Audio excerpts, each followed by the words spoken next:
કટાવ ખાતે મળી બેઠક મિની અયોધ્યા તરીકે ઓળખાતા કટાવ ખાતે ગજ્જર સુથાર નવ પરગણાનું બેઠકનું આયોજન કરવામાં આવ્યું હતું।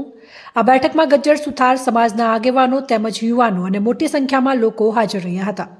આગામી આવનારી તારીખ 10/2/2025ના રોજ વિશ્વકર્મા જયંતિની ઉજવણી કેવી રીતે કરવી તેના વિશે ચર્ચા કરવામાં આવી હતી।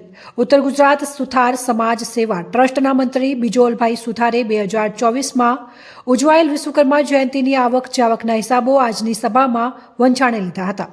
આવનારી વિશ્વકર્મા જયંતિની ઉજવણી આન બાન અને શાનથી ઉજવાય તેવી અપીલ કરવામાં આવી હતી। આજની બેઠકમાં નવ પરગણા ગજ્જર સુથાર સમાજના પ્રમુખ શંકરભાઈ સુથાર તેમજ મંત્રી પીરાભાઈ સુથારે નવ પરગણા ગજ્જર સુથાર સમાજ હોસ્ટેલમાં મળેલ ફાળાની તેમજ અન્ય માહિતી આપી હતી।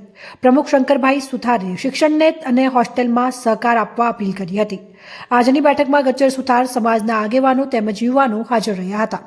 પ્રસાદ કટાવ સંત મોહનદાસ બાપુ તરફથી સુથાર સમાજ તેમજ અન્યને પ્રસાદ આપવામાં આવેલ અને બાપુને વિશ્વકર્મા ભગવાનનો ફોટો આપીને સન્માનિત કરવામાં આવ્યા હતા અને બાપુએ સમાજના આગેવાનોને શાલથી સન્માનિત કરવામાં આવ્યા હતા। આજની બેઠકમાં સૌએ સાથે મળીને ચર્ચામાં ભાગ લીધો હતો। અહેવાલ જેડી ગજ્જર, બનાસ દર્શન ન્યૂઝ, બનાસકાંઠા।